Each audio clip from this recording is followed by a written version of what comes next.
Well, g'day, and welcome to the Choosing Your Uni National Virtual Expo. My name is Rob Malecki, and welcome to this session on RMIT University.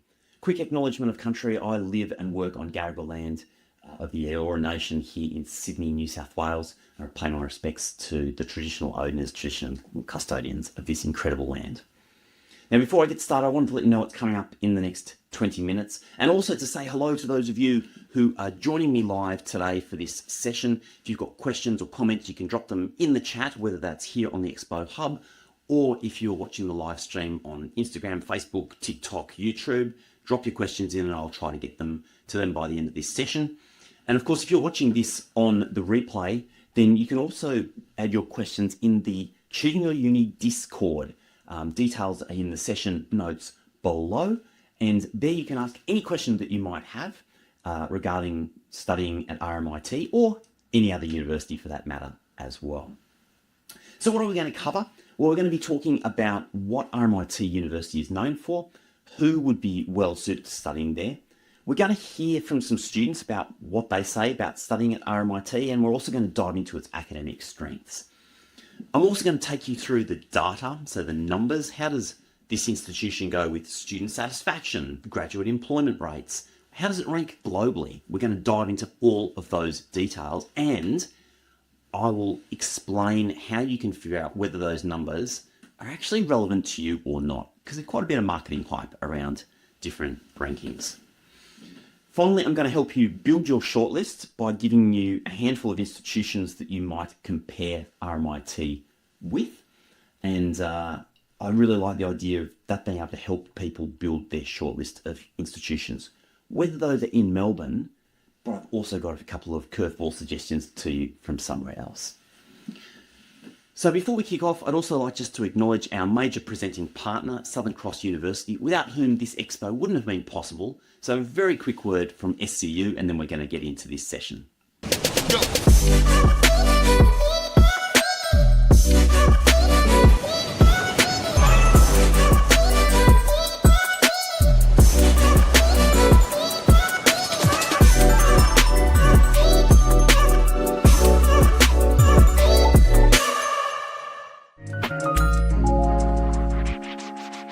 Well, RMIT is ranked 125th in the world, and yet its students are amongst the least satisfied in the country. That's not a contradiction, that's a clue about what this university is really about. So maybe let's start off by talking about who RMIT is not for. And of course, if you want a classic leafy campus with big lawns, and everyone hanging out between lectures and chilling out on a discrete campus, RMIT's city campus just isn't that. It's big buildings scattered around Melbourne CBD. You walk between classes through the city, past laneways and tram stops. And of course, some students absolutely love that. This is their energy, it's their place. It really suits some people. However, other people, it makes it feel hard for them like to belong to a single place. So if you're looking for a university that holds your hand through first year, RMIT is big. It's really, really big. Over 99,000 students globally. So you're going to need to be comfortable being someone who's able to find their own way. That means joining clubs and societies, making the effort to build your network, friends, and even finding your way through some of the administration. It's not that there aren't support services, just that you need to be proactive in seeking them out. And finally, it might not be for you if what you're interested in is like a more traditional theoretical education. RMIT is really focused on creating industry-ready graduates, and it's been focusing on that for a long, long time. It's built around making things, building things, and working on real-time projects with companies. That's this institution's DNA. You still here? Okay, well, I'll take that as a good sign, because this could be an institution for you. And of course, the Virtual Expo has sessions on every Australian university. You can find them in the description below on the sessions catalogue page. But before I get started, let's hear from someone who's actually studied at RMIT and hear what they have to say about the institution. Mate, tell me about RMIT. Studying down here in the city. What do you study here? I'm studying business marketing. Yeah, it's really convenient. The campus here, right in the city, so nice and easy on public transport or any way to get into the city, and it's just convenient being around nice places to grab something to eat. Heaps of places. I mean, so much. Absolutely, totally an advantage of being in the middle of a city. All right. Well, there are three things that I'd like to hone in on, for which RMIT is particularly well known, and interestingly, they're all kind of connected in some way. The first is the design and creative disciplines. To me, this is RMIT's crown jewel. In the QS World Subject Rankings, RMIT consistently ranks among the best in Australia and even the world for art and design, architecture, and the built environment. If you're interested in fashion, visual communication, architecture, animation, games, or media production, RMIT, honestly, is one of the very first unis that should be on your list. And I mean Australia-wide, not just in Melbourne. The other thing is that this isn't a recent thing. The university traces its roots all the way back to 1887 as the Working Men's College of Melbourne. It's had over 130 years of teaching people how to make things and do things. That's a history that runs deep. Secondly, industry connections and industry integration. RMIT's whole educational model is built around applied learning. What that means is industry placements, real client briefs, studio-based projects, and work-integrated learning embedded into your degree. They have literally thousands of industry partners providing tens of thousands of student experiences per year in work-integrated learning. So this isn't just like some little nice bolt-on added on to the end of your degree. This is a core part of how RMIT teaches. And if you are someone that learns by doing, someone who'd rather build a prototype than write an essay, this really counts for you. Now, if you're thinking about how to actually get the job that you want after uni, we've got a great session called Get Clear About Your Next Career Move. It's with Kelly Wade, who's an experienced career coach, and it's really worth your time. You'll find the details about that session down in the session catalogue.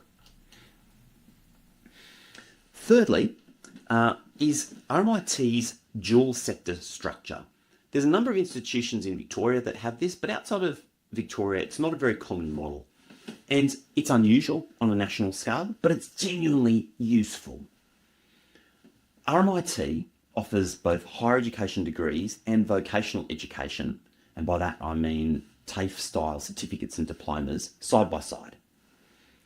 So what it means is that under one roof, you can start your diploma and you can eventually pathway all the way through into a degree, or even further, into masters and even a PhD. Or you can combine the practical trade qualifications with university study. Not many universities Australia-wide actually offer that kind of flexibility. Now, if you hear the phrase University of Technology, and RMIT was the Royal Melbourne Institute of Technology, it's now RMIT University, but we do hear this University of Technology label. And if you're thinking that that means this is all just about engineering and IT, it's much broader than that. The university has a full College of Business and Law. It's strong in health and biomedical sciences, and it has a really big media and communication school. But once again, the thread running through all of this is it's applied, practical, connected to industry. Now, one more thing about location. RMIT's Melbourne campus is, of course, located right in the heart of the CBD. That's the Central Business District, if you're not familiar with that term. And that's not just a lifestyle thing. It means that you're literally surrounded by the companies, the studios, the agencies, and the organisations that you might end up working for. You can literally walk from a lecture to a placement interview across town. So for a university that's built around industry connections, that geographical proximity is a really core part of the offering. RMIT does have another campus at Bundoora, which is on the outskirts to the north of Melbourne. It does offer some similar degrees to the city centre, but also offers some unique opportunities out there as well. Bundoora is a very different campus feel. It's a more open campus. It's much more relaxed than the city centre. And for a certain type of student, that might be the best option for them. So it is definitely worth looking into the details. Interestingly enough, RMIT Bundoora and La Trobe University are very closely located. So you might actually look at those two unis side by side in particular disciplines. Let's start to talk about the academic and research strengths. And let's get into the specifics of what RMIT actually teaches and where it excels. So firstly, the university is structured around four main colleges. There's the College of Design and Social Context, which covers architecture, art, design, fashion, textiles, media and communications. There's the course of Business and Law, which kind of covers what you might think it covers. So obviously covering things like accounting and finance to logistics and supply chain management. There's the STEM College, which is covering, once again, as you would expect, science, engineering, health, biomedical sciences and computing. And then finally, there's the College of Vocational Education, which runs those TAFE-based programs, certificate and diploma programs across both trade and applied fields. So let's talk about the real standout academic areas. And of course, we've started off by talking about design, architecture and creative arts. And it's definitely where this university absolutely punches above its weight. In the QS subject rankings, RMIT has been ranked first in Australia for art and design and sits among the global top performers for architecture and the built environment. These are incredible results. If you're a creative person looking at university options, this reputation is genuinely hard to ignore. And the facilities back it up. There are specialist studios, workshops, fabrication labs, 3D printing, media production spaces, and the RMIT Design Hub, which is both a research centre and a public gallery. Amazing facilities for an area in which the university is genuinely world class. The next area in which RMIT is particularly strong is in engineering and technology. And the institution offers a really wide range of programs in these areas, including civil, mechanical, electrical, aerospace, and industrial engineering. So almost, it's not a whole suite, but it's getting up there. And their advanced manufacturing precinct is a serious research facility focused on things like additive manufacturing. What that means is industrial scale 3D printing and composites and defense technologies. Now, as we talk about technology, I'm really passionate about the emerging technology of AI and how that's really impacting the workforce and what it means for you in terms of studying, getting the most out of studies, safety online. We've got a number of sessions being run in conjunction with the University of New England, honing in on these topics so you can really understand them and what it means for your university experience and your job prospects later. And that goes on then to the next area in which RMIT is particularly strong, and that's in the whole area of IT, data sciences, and cybersecurity. It is an excellent institution. These are growing areas, and the programs are really designed around the demand, the growing industry demand in these areas. Once again, because it's such a practical university, you're working on real data, real security challenges, not just theory. We've talked a bit about health and biomedical sciences. The university's got some really nice partnerships and facilities in that space. And when it comes to business and law, the Graduate School of Business and Law has a really solid reputation, particularly in regards to logistics and supplies chain management, where the institution has real depth. And let me say something, if this year has taught us anything, it's that supply chain management and sovereign capability has never been more important. So an institution like RMIT that has that strength in supply chain management is absolutely worth a look if you're interested in the business management space. If we're talking about business, you're interested in business, entrepreneurship is a huge topic. I'm really passionate about entrepreneurship, and we've got some fantastic sessions just on that, particularly one which is on becoming an entrepreneur, starting your own business, with Tori Tucker, who's an incredible entrepreneur in her own right. You'll find the details about that session and the recording all the way down in the session catalogue.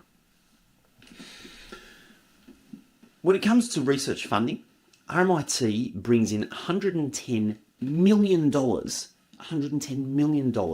in terms of research income, and that's incredibly significant. Because of that applied research focus, it means a lot of that funding comes from industry partners and government agencies. It's not just traditional academic grants. When it comes to the Times Higher Education rankings, which measure a university's contribution to the United Nations Sustainable Development Goals, RMIT was ranked 56th globally, with top 10 positions in areas like reducing inequality and decent work and economic growth. That tells you something about the kind of research that this university is providing and prioritising.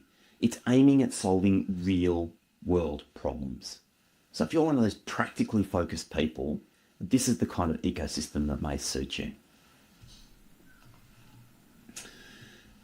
Now, one of the things that's worth flagging is that if you're studying science, engineering or health, as I mentioned before, a good chunk of your time may be at that Bundoora campus in Melbourne's northeast rather than in the city. It has that different feel. There is also a commute time, so if you are having to split classes across campuses, that could be a difference. It's just worth looking into the detail as to what where your degree is being taught and what kind of experience you're looking for. Why don't we just take a little bit of a break and just hear from another student about their experience at RMIT. Tell me about what it's like to study at RMIT. I mean, I love this central section. Yeah, it's amazing in here. It's really awesome. So I'm in my final year of my PR degree at the moment. Yep. So I'm excited to be, on the home stretch. Nice. Yeah. What's it been like studying RMIT Central? What do you guys call it, actually? The downtown campus? CBD? Yeah, we CBD campus. City campus. City campus. City campus, yeah. And what's it been like here? Because it's obviously a pretty unique environment. Yeah, in being in the middle of the city. For sure. It's really unique. That's what drew me to RMIT. Because I feel like every other campus was so like a typical uni. And I love the hustle and bustle of being in the city and being in the excitement of it all. Nice. Of Melbourne, yeah. All right, let's jump into the numbers around how RMIT performs in terms of rankings and benchmarking. This data comes from the Australian government's Quilt data set, which is really focusing on what students say. It's actually about from hundreds of thousands of students and different employers, and finds out what students say about their experience, graduate salaries and starting rates and things like that. So it's an independent data set that you can really trust. I'm also giving you some of the data from the world rankings. And the top headline figure that I like to start with here is student satisfaction. And at 73.9%, so roughly 3 in 4 students being satisfied with their experience, it actually puts RMIT below the national average. In fact, it actually puts them near the bottom of the table. So does that mean that this is a bad university? No, but it does mean that a significant number of students feel their experience could be better. Part of that is the size of the university. With over 99,000 students, personal attention is going to be very hard to deliver. Part of it is the fragmented city campus can lead to a bit of a feel of loss of cohesion than a single university site might have. And so if student experience really matters to you, and personally I think it should, that number should get some attention from you. And of course, in different fields of study, it varies from field of study to field of study. So you can check out those specific details either on the Compare Ed website. I've got a whole session on Compare Ed and how you can use that data, or simply by going to choosingyouruni.com. We've got a super simple interface where you can ask questions about anything and everything to do with uni in Australia, and you'll get an independent, unbiased answer from Lumen, who's our AI agent. So you can quickly and easily compare different fields of study across universities as well. When it comes to things like teaching quality, RMIT also isn't a standout in terms of the stats, but the applied learning model does mean you get great industry exposure. It seems though that many students want more support, and probably particularly in their first year. Let's move on to graduate employment, and the headline figure here is 71.8% of RMIT students get a job within 4 months of finishing their degree. Now, that's once again below national average, and to me it's kind of surprising for a university that talks so much about its industry connections. So maybe some context might help here. RMIT has a very large proportion of its graduates in creative fields. So that's things like art, design, media, fashion.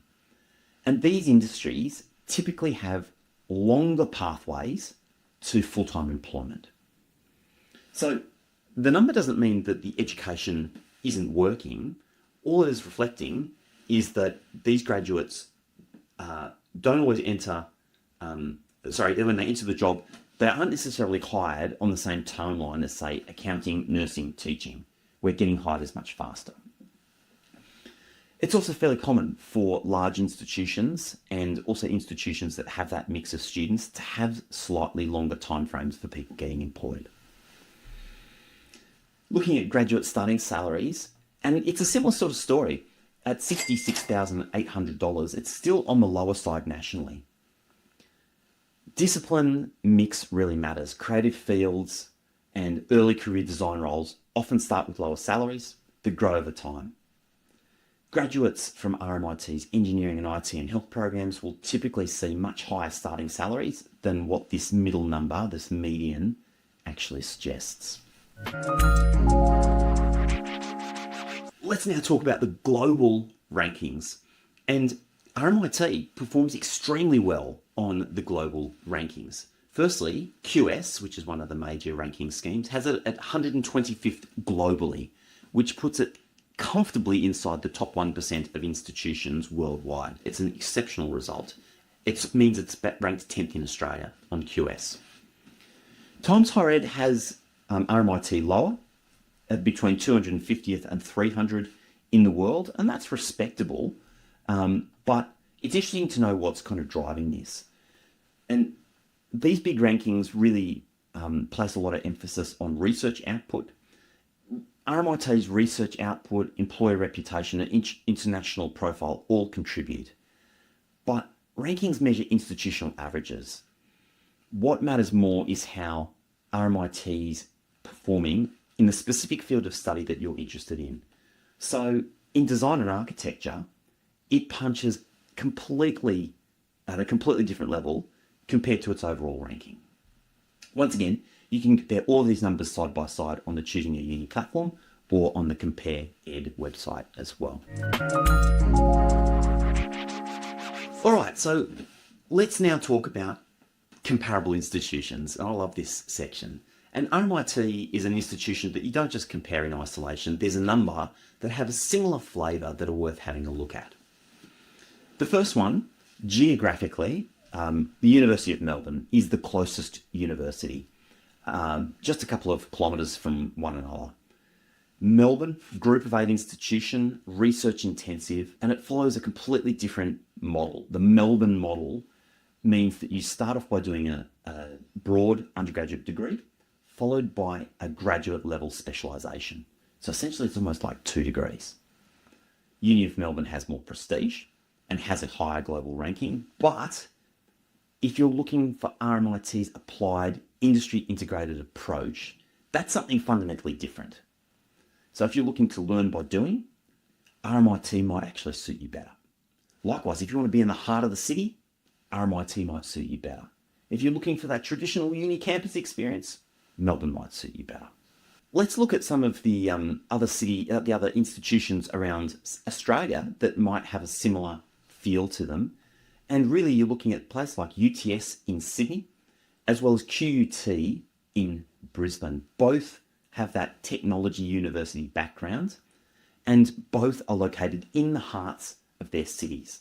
Both of them really emphasise their practical learning and their employer connections.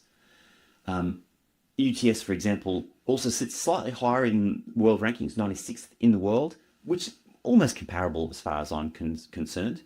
But its student satisfaction and graduate employment numbers tell a similar story. So if you're comparing Melbourne against other cities, you've got good options in both Sydney and in Queensland as well, up in Brisbane. The third institution that I absolutely throw in RMIT in the mix with would be Swinburne, also in Melbourne, also has that technology focus, very strong in design and digital fields. But Swinney is smaller. It's easier for students to build that sense of community. And student satisfaction, I think, accordingly is higher, 78%, which puts it above.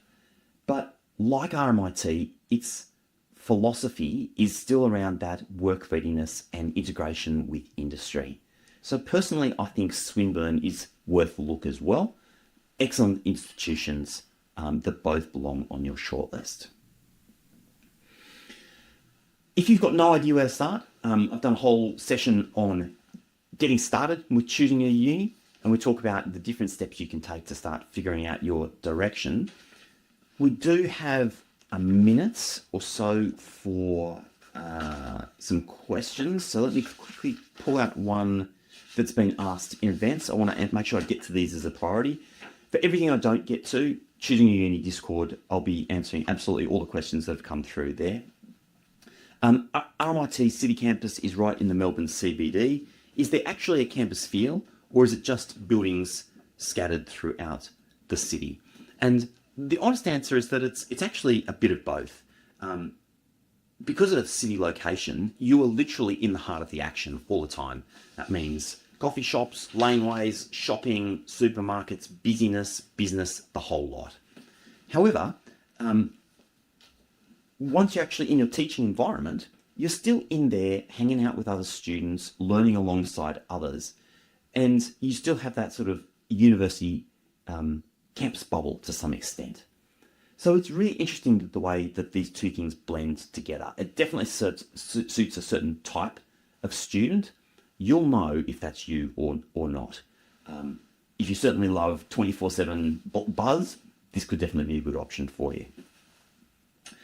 Someone also wrote in, is a TAFE pathway into uni looked down on compared to going straight in from university? I'm going to squash this idea straight away. Not at all. Anyone that tells you that going to TAFE is not a good option, or that pathway to uni is not a good option, is a complete snob, and they are just simply wrong. TAFE pathways are a totally legitimate, and I've got to say, increasingly popular way of going into uni. Why? It's cheap, free in many cases. You get to taste test different fields of study without having to spend a huge amount of time or money. And TAFE graduates often actually perform really well at uni because they've already built practical skills and study habits that students straight out of uni don't have. So don't let anyone tell you that starting in TAFE and going to uni isn't a legitimate option. I actually think that it's an absolutely fantastic option. Unfortunately, I'm out of time, but I'll see you in the Choosing Your Uni Discord as part of this virtual expo. Thanks so much for joining me in this session on RMIT, and I'll see you later on in the virtual expo. Have yourself a great day. See you later. Well, I hope you got something out of this session, and if you have any questions at all, you can head to choosingyouruni.com and ask Lumen. Lumen is your AI guide who knows about every university, every pathway, every option that we've talked about throughout this virtual expo, and Lumen is available to talk to you 24/7, so it's ready when you are.